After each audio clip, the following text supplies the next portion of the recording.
So welcome everyone to today's K-12 / P-12 Canvas user group. Good to have everyone here. We've got a number of people on board today. We really do encourage you to treat this as a user group.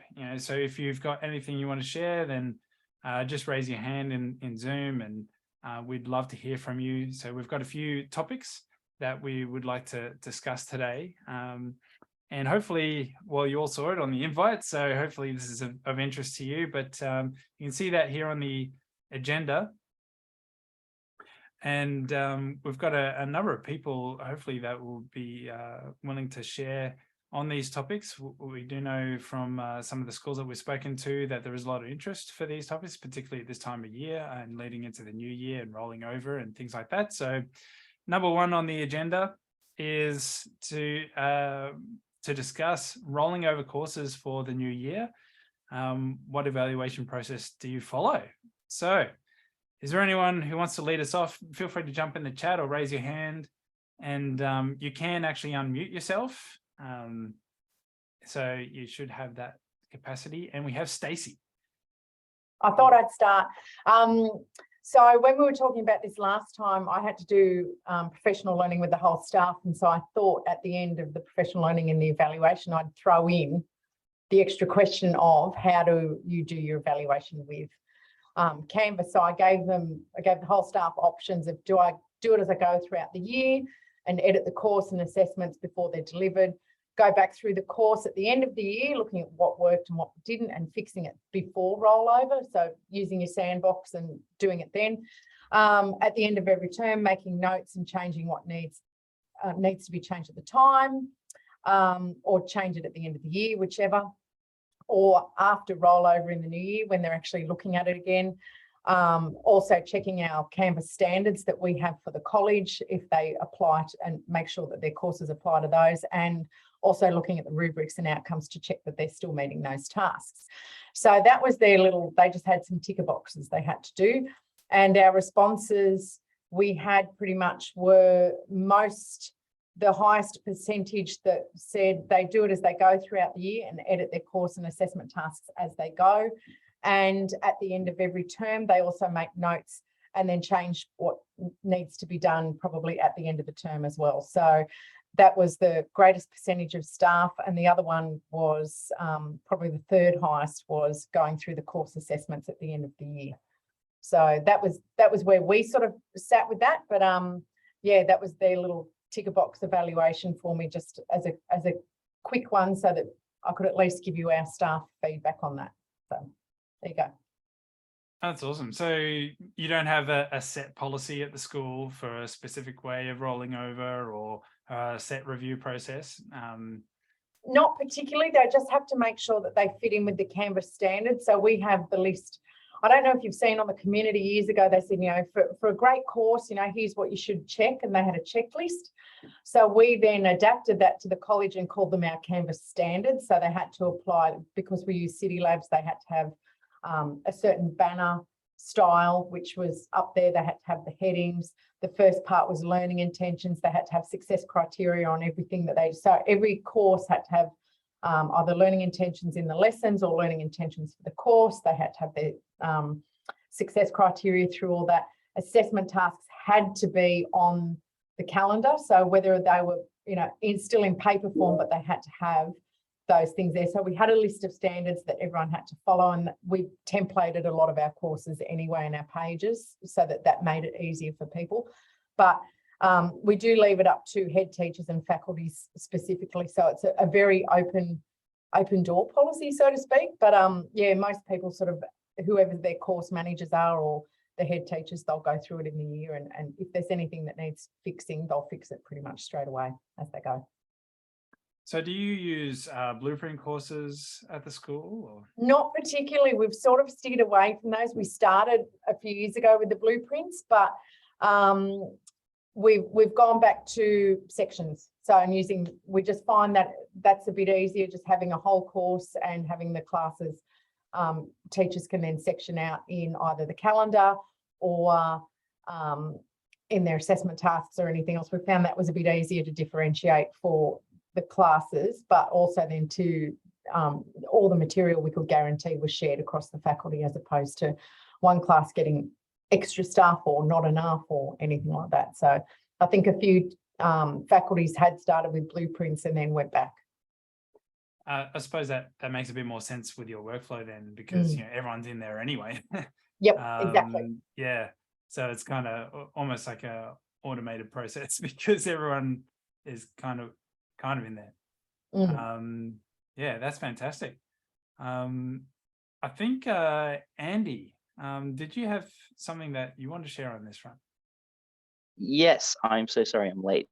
Let me just share this desktop with me. So we've every year we seem to come up with a different approach to our rollover, and as the school kind of gets bigger, we're realizing that more and more we need to have some pretty well established practices to help us ensure that these courses are rolled over, and the information is looking good and ready for next year. So what we've done is we're using a SharePoint list. So we have teams that we use as the school as sort of a way to organize our different departments. So in the heads of department team, we've basically got our big master canvas list. We also use cohort courses. So it basically just means we're looking at one course for each of these subject areas. We used to run a couple of sessions where we ask representatives from departments to come to workshops, and we kind of run through the requirements. So we've got a fairly good established checklist of things that we want teachers to be able to do.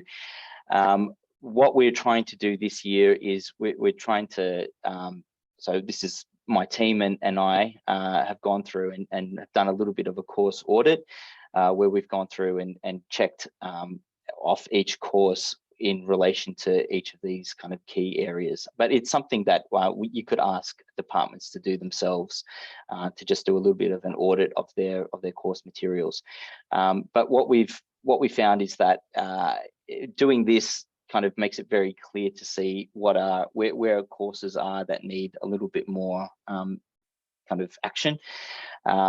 And they're in fairly simple headings. We've got kind of a style guide, and all of those headings kind of relate to some of the material on one of these pages. So essentially, we're trying to just keep everything a little bit tighter. We roll over a 2023 version or the next year course ahead of time. So essentially, we've taken all that content, rolled it over completely, and then we ask the departments to go through and chop and change and do anything that they like to get that next year's course kind of ready. So it's first year that we're trying something like this. I'll let you know how it all goes. It did create quite a bit of work for our team. So we've got one member of our team who's gone through and has done the bulk of the courses.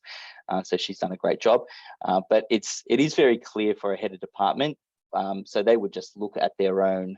They don't see the full list. They'll just see it based on their own department, and can sort of farm that out to different representatives of each course to make sure that the 2023 version is all kind of up to scratch. So that's awesome.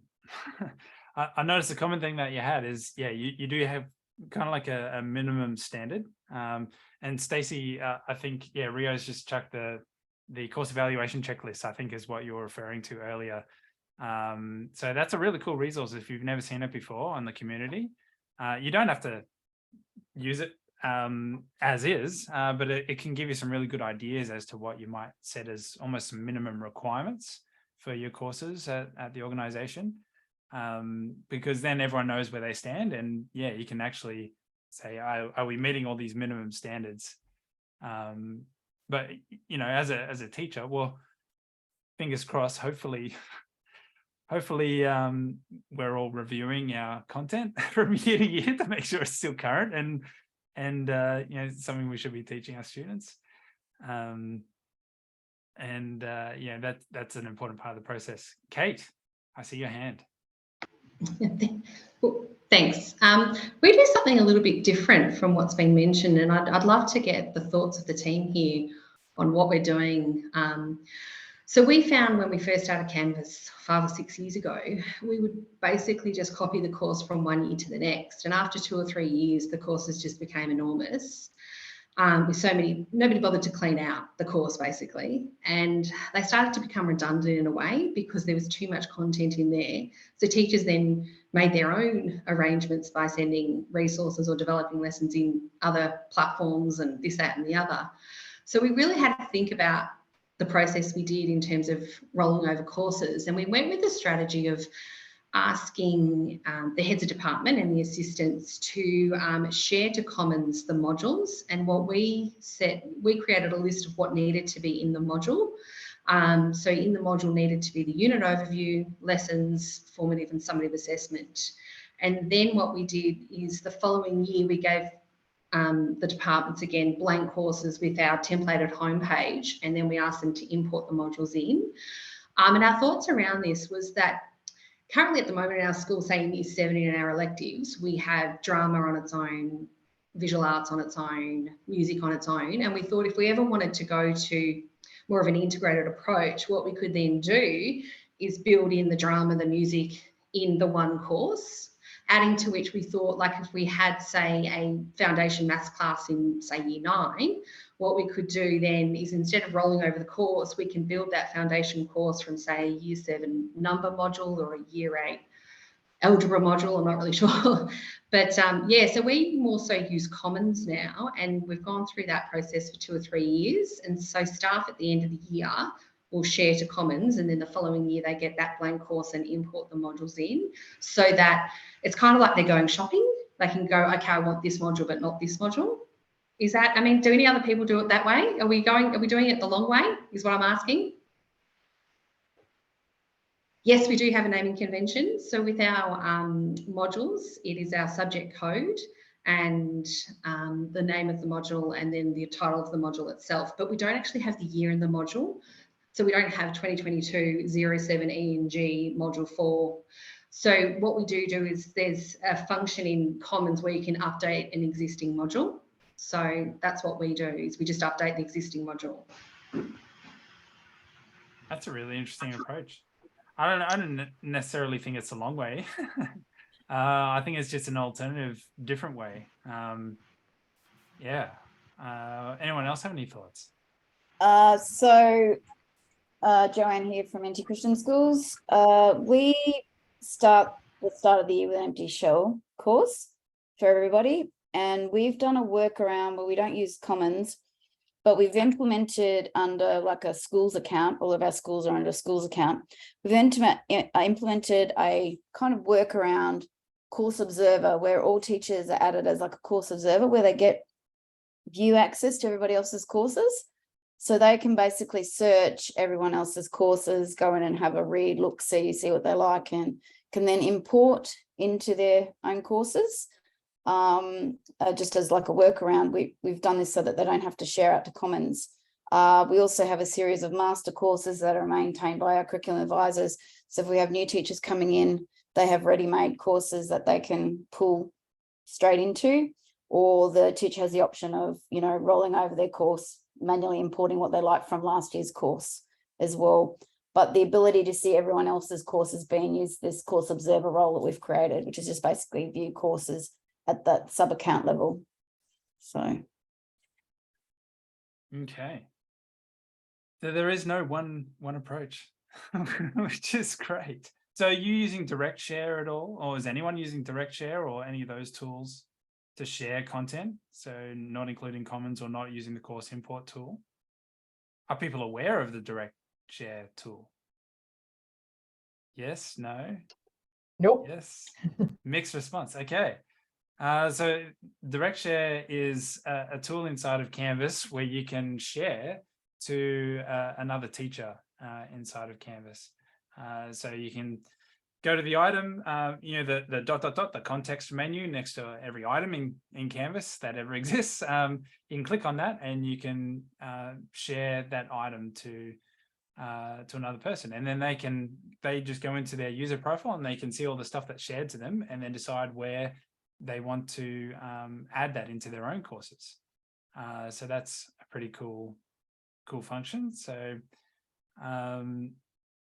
so nobody's really using direct share. That's interesting. I think, Paul, our people use it sometimes, but it's usually collegial sharing. So not for the creation of new courses and things like that. But let's say one English teacher creates an awesome resource and then wants to share it with their buddy in the English department. They then say, hey, I can send this to you. But interestingly, some teachers also use it to share, but like they've got the direct share with send to, but also copy to. So they might copy between the classes that they teach as well. So yes, but not all too common. Yeah, no, well, and that's actually the intent of that tool. It's not for entire courses. It's to share bits of content with other teachers. It's just to make it a little bit easier to share without admin permissions or anything like that. Although, as we've seen in other user groups that we've had in the past, it's not uncommon for people to have, like Joanne said, have a almost like a read-only admin role that so you can see other people's courses. But I hadn't considered, using that function to be able to then grab content for your own course to bring in. So that's an interesting take. Paul, we've just started our process of Tom. this, but we hello. Apologies for my face, everybody. It's the right month. November. I mean, I say that anyway, but it is also November. We've just started using Canvas. Really, we're kind of setting up our courses, and we're finding that some staff are using the direct share for almost template pages. So like something that might get used as a bit of a baseline and say, oh, I just tweaked it a bit this way. What do you think? And that might become a bit of a running theme through a bunch of pages. But you're right, it's not, the bulk of the content should be going in some sort of course that's, shared across the whole group. So that's where we've used it just a little bit, but we're just kind of dipping our toes in at the moment.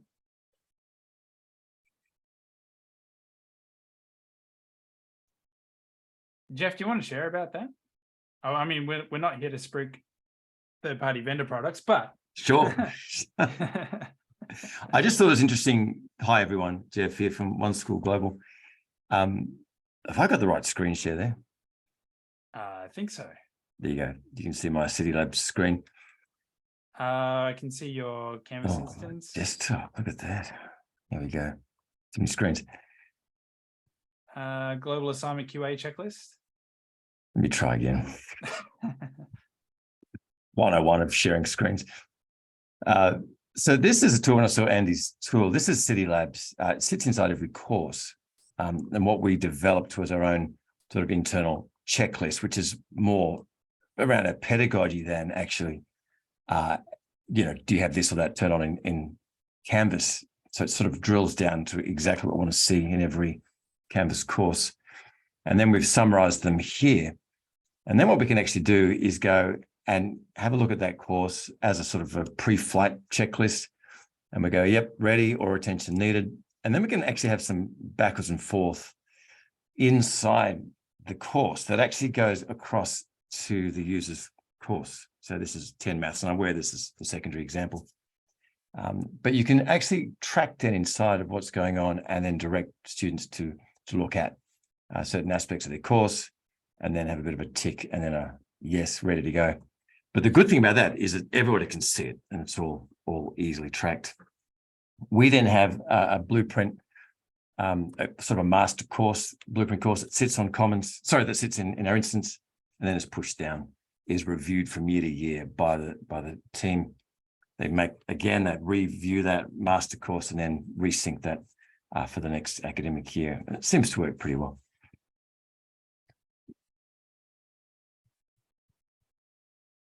Sorry, I was muted. I was just going to say we do have blueprints. Yay. Yeah, we use blueprints a lot. Yep. Andy, it looked like you're about to share something? Yeah, no, I was just going to say we don't have City Labs, which I think is partly why we're looking at other options. But yeah, look, it looks very, very similar. Even the commenting function is available on that SharePoint list too, so you can put a comment onto each item and tag users and kind of have a conversation, so you can kind of use that to keep track of things. And yeah, the intention as well is to try to move it to more of the pedagogical parts of the course, rather than it just being a have you named your things correctly. So I'm glad to see that there's others sort of moving in that direction too, because I think that's where it becomes really powerful. But right now we were trying to just corral all of the cats that are starting to walk off in their own direction and bring everyone back into into one direction.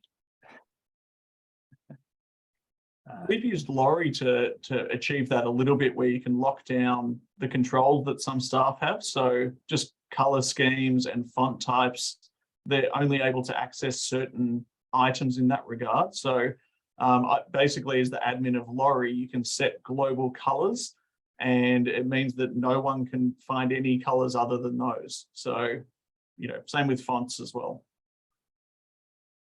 Interesting. Yeah, Laurie's Crystal Delta is the company, sorry, and Laurie's the product. I get a bit confused by all these different bits and pieces. But. Yeah. Cool. So we've covered off City Labs and Laurie. Any other vendors we need to sprig today? No, I'm just kidding. No, they're great tools. They're really, as you can see, they're really handy for doing all sorts of cool stuff. There you go, partner listings. Thanks, Ruth. There are design tool partner listings. They're both partners with Canvas, both Crystal Delta and City Labs. So they do some really cool stuff. Okay. Is there anything else anyone else wants to share with rolling over courses for the new year, processes that you follow? I suppose just one other thing, at the very basic level. So obviously having the wonderful SharePoint lists and tools ready to go and all of that to say, hey, how's everyone going and how are they matching our requirements? But as a first stepping point, I remember the first time I walked into the Canvas space and everything was all over the place. And just like you said before, Andy, carilling those cats to say, can you actually? And the first step is to publish courses. So I remember in my first year working with Canvas and trying to get our teachers to go ahead and get stuff onto the Canvas space. I used the unpublished courses report that's available through the Canvas admin area all the time. And I'd get, here's your requirements. You must have all of your courses published by week 2, those kinds of things. And I'd run that report again and follow up with the heads of department. So I suppose on a very basic level, starting out, there are some reports that are available in the Canvas space under the admin area, under the reports that you can just run and use to start out with. But definitely having a more comprehensive view is useful as you move forward. Awesome. Go ahead, Vincent. Hey, sorry. Yeah, for some reason I never used Zoom, so I couldn't find the button. Anyway, I just want to share one small detail. It sounds like a lot of us are doing it the same way, but at the beginning of the year, we share the Canvas guideline checklist modified to our needs with our teachers.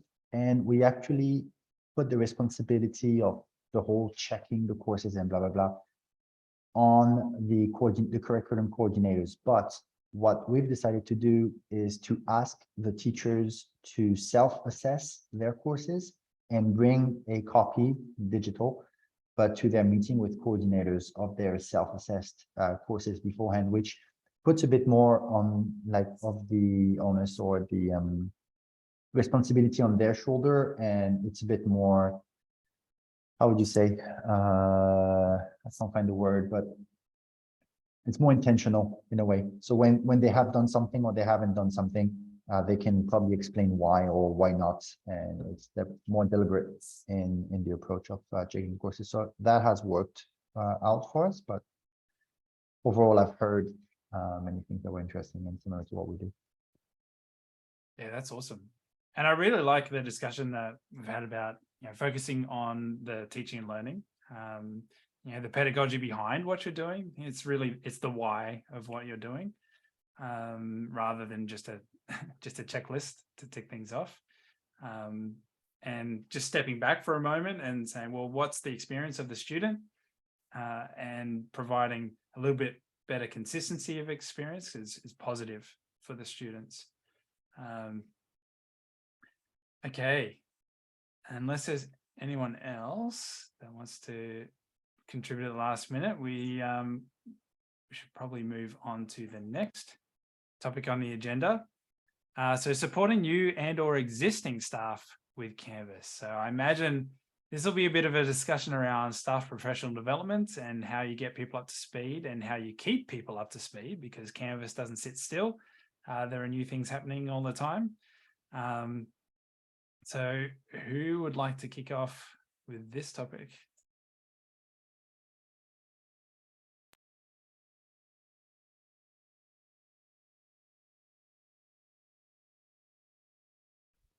Okay, they were speaking, so I feel the least prepared to actually say anything about this, given the fact that I'm currently redesigning all of our, or trying to start to redesigning all of our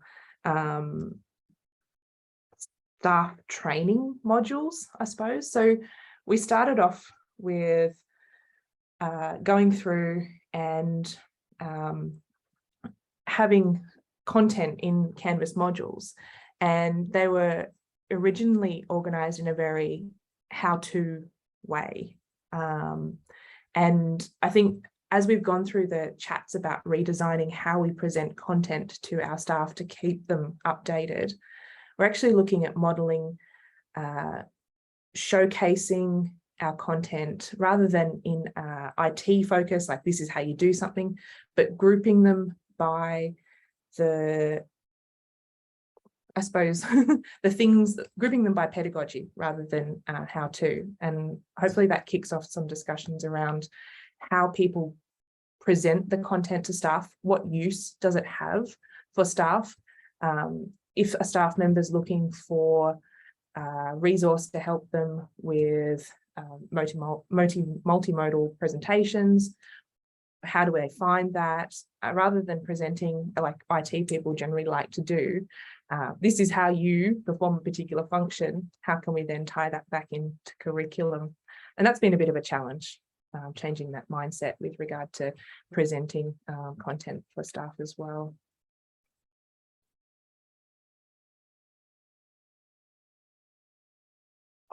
I'll jump in here. I'll lower my hand first. Yeah, that's an awesome point, and I'll pick up on with what you just mentioned, Rachel. We're trying our best to pull together all of our student resources in one place as a way to help staff, especially new staff, help those students in the classroom. So we still have our kind of standalone staff training courses. And like you, Rachel, we're also going through and redoing them because it seems like every year something changes, and we just need to give them a refresh. So that's something that we're going to try to do later this term, which is kind of approaching very quickly. But I guess one of the big changes that we've done, and I may as well share my screen again. Let me do that. We've put in place what we call our Connect Hub, and it's a huge course that has all students from 7 to 12. They are divided into different sections per year group, so year 7, 8, 9, etc. So we can target some communication to those groups. But one of the things that we can see, and let me just share screen 3. Hopefully you can see a big Connect Hub on your screen.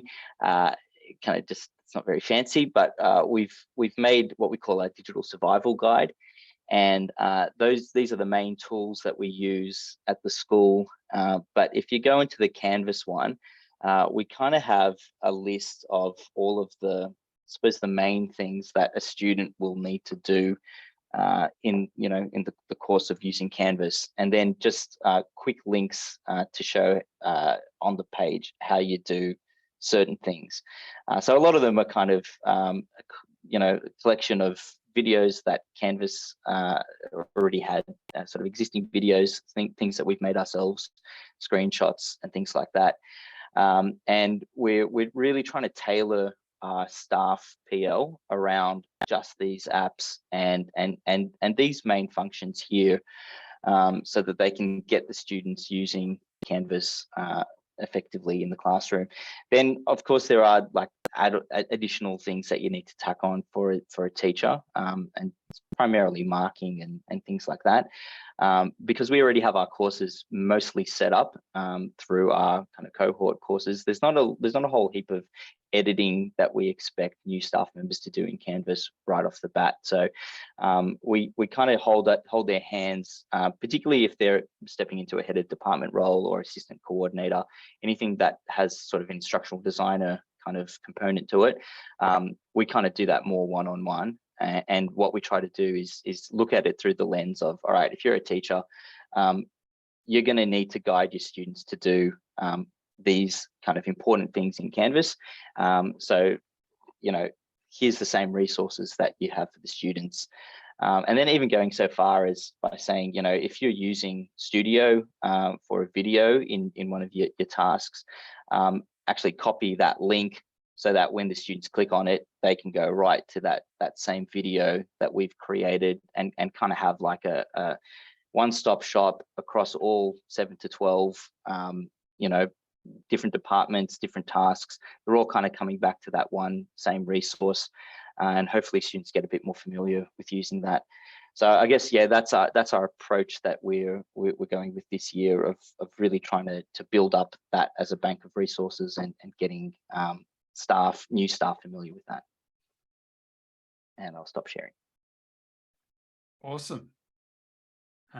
Yeah, that's a really, I hadn't thought about it in that way before, where focus on, well, how are you going to engage the students in the classroom via what the tools that you're using.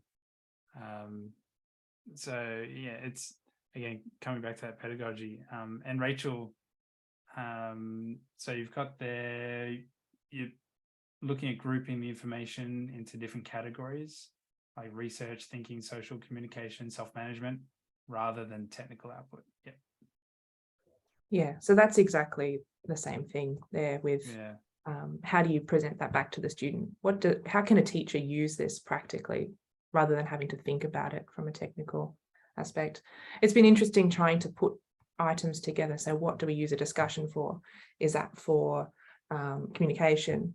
Or it could be used for research, because students can get together and help to put their thinking together, or what aspect can we use this for? And it might sit under a couple of different headings. We'll see how it goes. Maybe they're not the headings that we end up using, but it will be something that's a bit like that. So if you're an IB school like we are, you probably noticed that those map directly back to the ATLs that we use. So there are a lot of common terms that we use in classrooms and when we're creating our programs and things like that.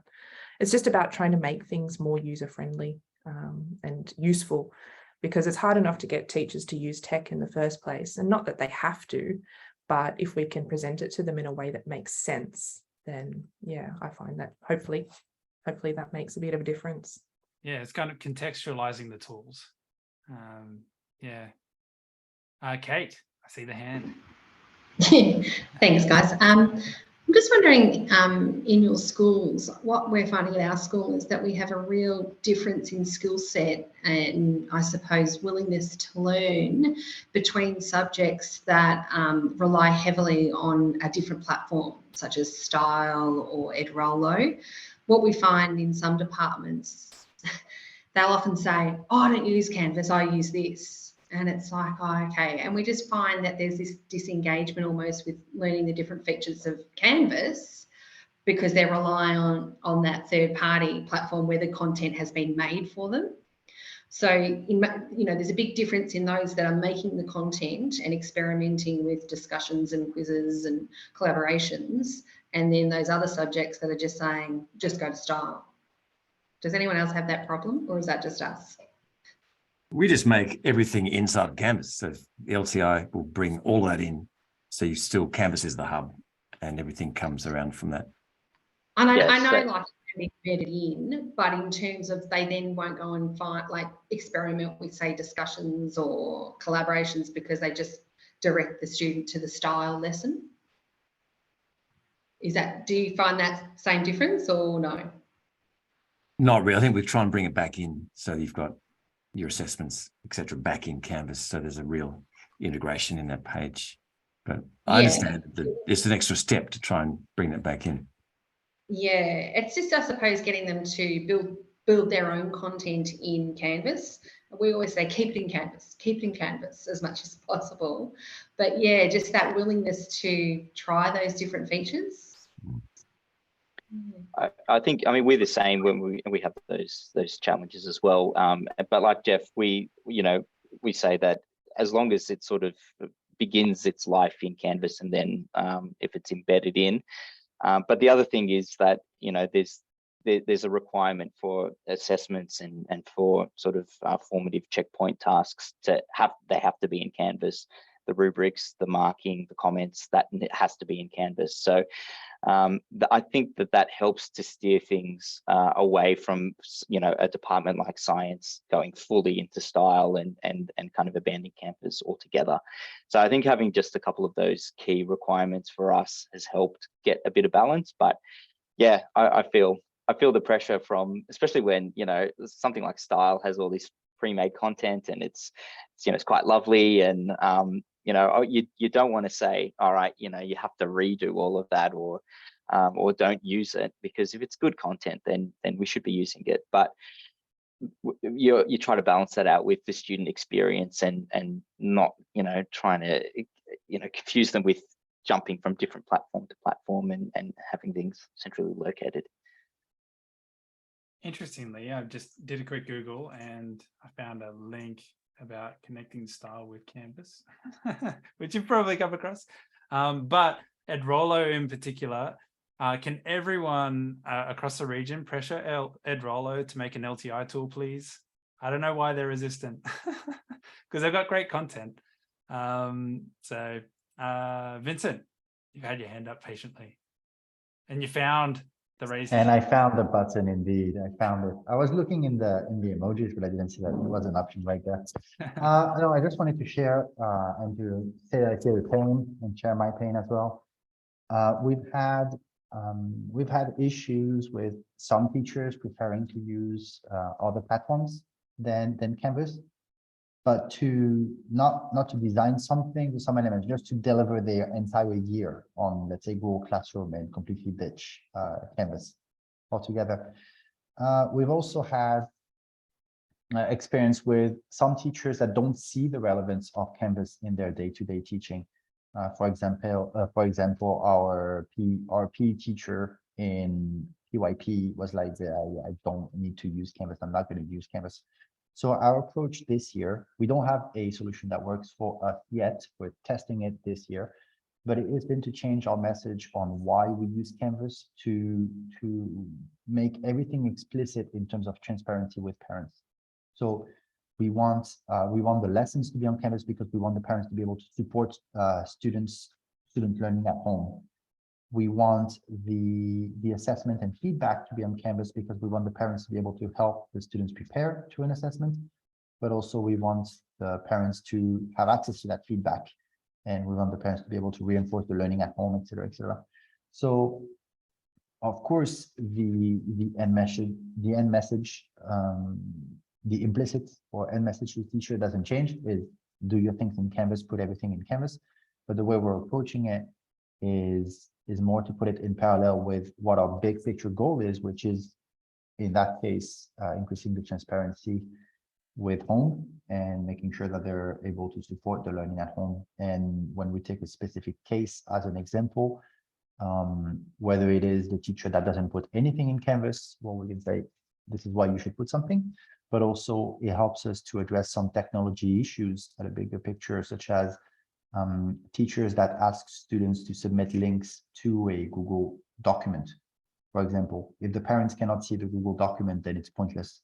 So that also helps us to make some decisions, such as submitting a PDF, for example. So trying to move these things in that direction, and I just wanted to share that. So far, it helped us to also make some technology-driven decisions. Awesome. I think, Tom, you had your hand up earlier. Am I remembering that right? Oh, there we go. There it is anyway. I'll throw it up again. It's just for the fun of it. No, I feel your pain, Kate, as well. We're just starting on our Canvas journey, and because we were a bit disparate in the platforms we were using, some people have gone crazy with OneNote and crazy with Teams and Word documents, and there's just so much happening everywhere, and bringing them back is a real challenge. I think, and everyone's so tired at the moment as well. I think we've got to give ourselves a bit of time and give them some time to come around to the idea of for me, learning how to use Canvas, but for you potentially getting back into Canvas.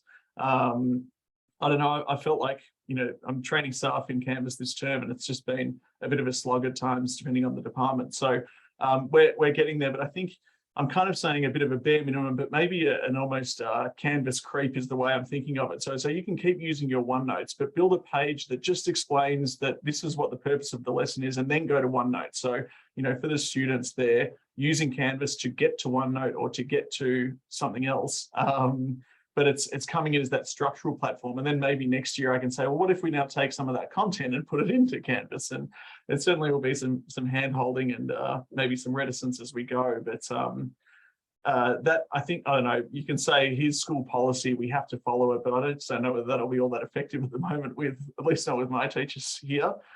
So it's got to be that kind of hand holding and just taking it in steps. And I'd love to have some experts, and I'm trying to work out the term for it, but maybe some Canvas developers across the faculty that almost a given time allowance or some sort of incentive to say, go and build an amazing unit of work to just show everyone in English or science or humanities what that can look like in Canvas, and how easy it is then for teachers to engage with. But it's been interesting watching the different people and the way that we're going up. I'm a maths and English teacher here at the school, and the maths teachers have done some very basic pages for the moment, which is great. That's our stage one. But I'd be very frustrated if we didn't grow those to add in things like GeoGebra or discussions or embedding Desmos things, just those extra parts that I'd love to add in. I hope it doesn't just become this kind of stagnant, you know, page that says go to the textbook and do these questions. But there's every risk that will happen. So.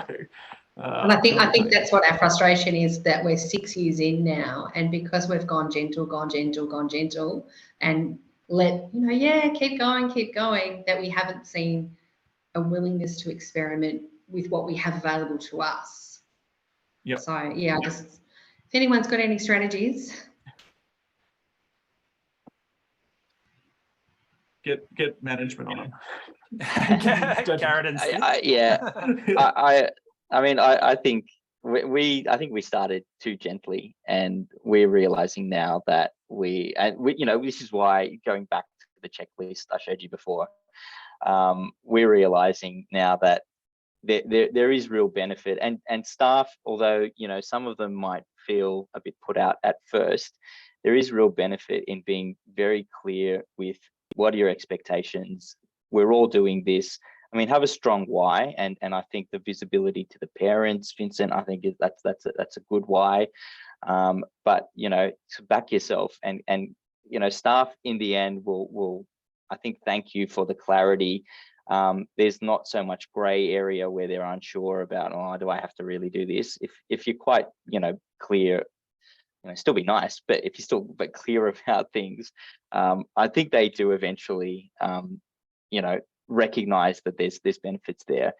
I was going to just share, because there's a bit of Canvas Teams and OneNote talk. I'll just share it in the chat. I've never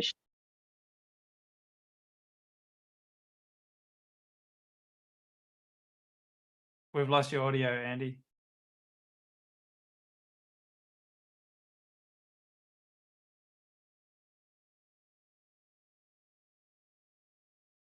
hopefully that's not just me. Did Andy cut out for everyone else? Yeah, the good Okay. thing is your digital toolkit came through. So apparently if you share things in the chat, you can't speak anymore.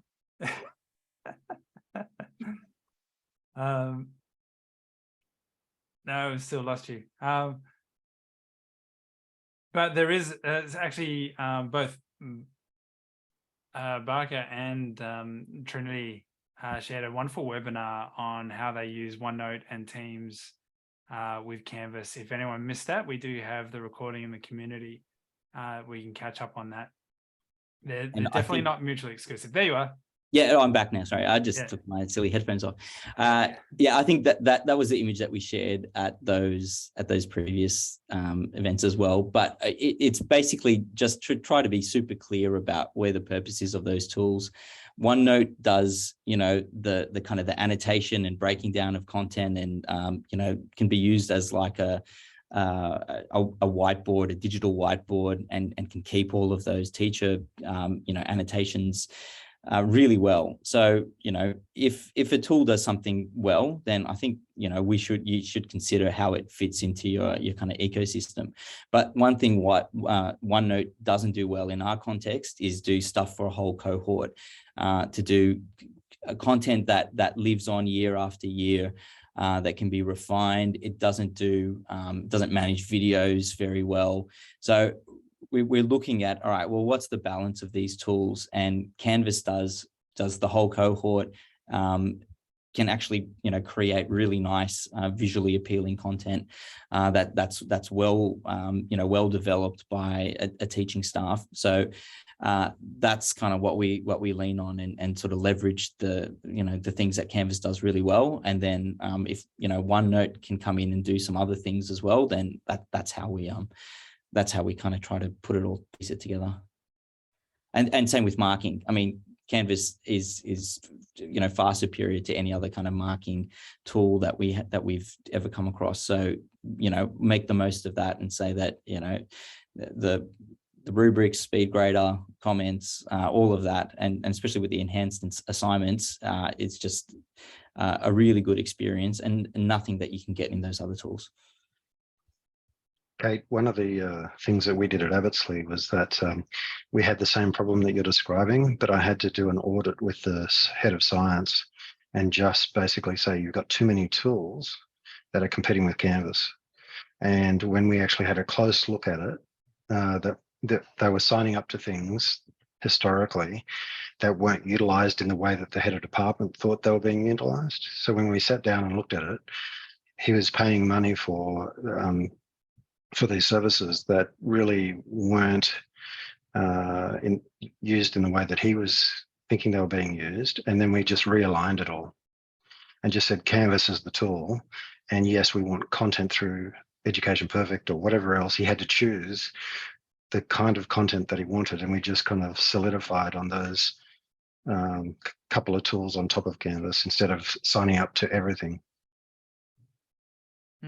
Yeah, a little bit of an audit can sometimes do wonders. Stacey, you've been so patient with that hand up for ages. Oh, well, do you know, well, it's all good.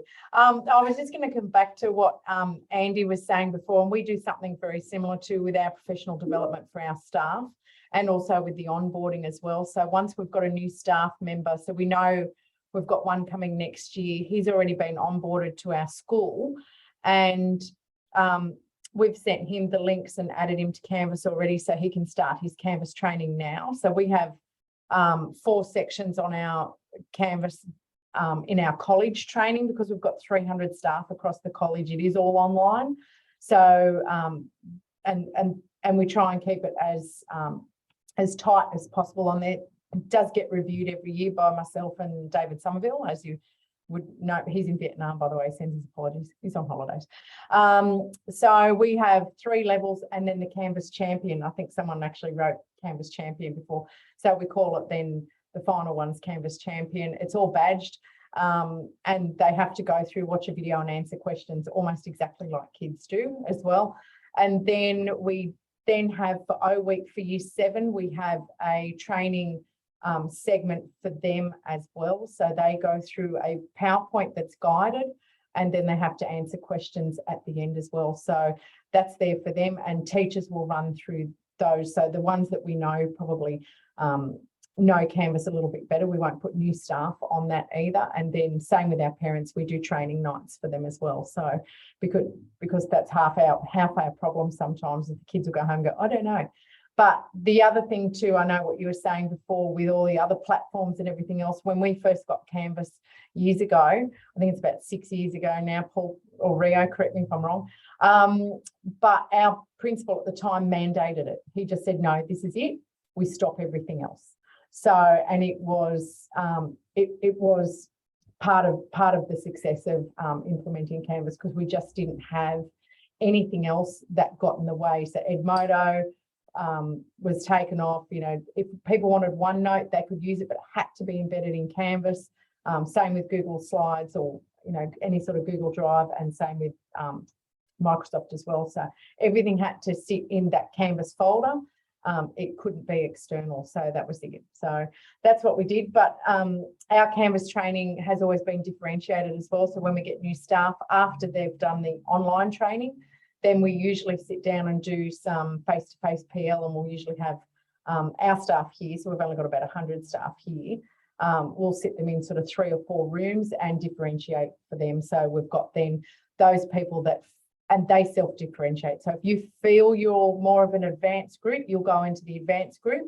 If you feel you're still at the beginner level, or you're a brand new staff member, you'll go there, and they'll pick their room basically with whichever trainer is in there. So there'll be someone there. So that's how we sort of run it every year. But ours has been mandated for a start, so that made it very easy on the college straight away, and then online training for staff, face-to-face after that, so that, you know, it doesn't take away the conversations, and then training for year 7 every year during O week, and parent training. So because that's where we always get unstuck. So that's sort of our PL package for that. But yeah, I saw a few people, so I was just going to say yes, whatever Andy said, that's pretty much what we're doing as well. So it sounds like you've just made it really clear, but also given them the support that they need, right? To know that they have the support. So these are the requirements, these are the standards, this is how you do it, and this is the help to help you get it done. That's it. And everything's linked on our website too for the kids and the parents. So they get, you know, the videos as well. They can access those for later on.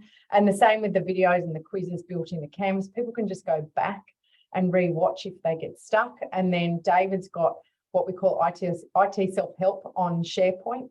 And if you click on that, then you can go back through any of the videos without having to do the quizzes. So that's there in case, you know, you've got head teachers going, oh, how do I do this again? And I don't want to look silly and redo the quiz. But then every year too, we check all the new staff to see if they've actually done, and we send them a, you know, message students who, if they haven't done their training. So we make sure that we're on top of that too. But yeah, it's it is very clear, and it is checked every year just to make sure the videos are updated, the, you know, the questions aren't outdated or anything like that.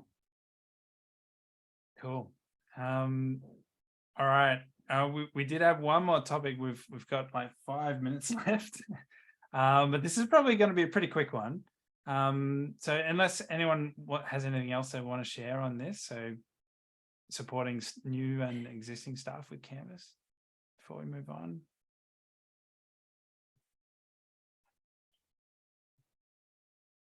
All right, 6-second rule. I think we passed. So catering for student teachers during their prac or internship experience at your school, how do you support that? Both from, you know, getting them up to speed with Canvas, but also even just from a technical perspective, how do you add them into Canvas, into classes and things like that?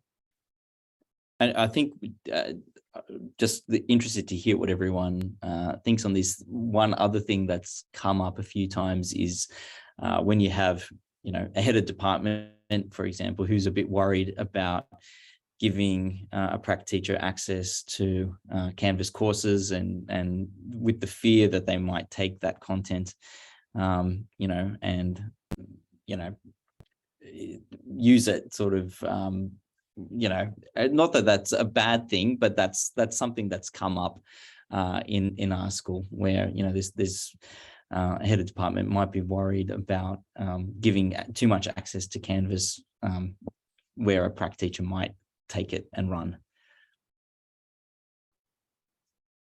I don't have any. I mean, we add them in just to keep going. We add them in. We create a role. We call them prac teachers, and when a prac teacher starts, we do give them. We give them sort of a username and password as part of our school, so that they've got access to everything. But yeah, just wondering if anyone else comes across those other issues about keeping things pretty locked down.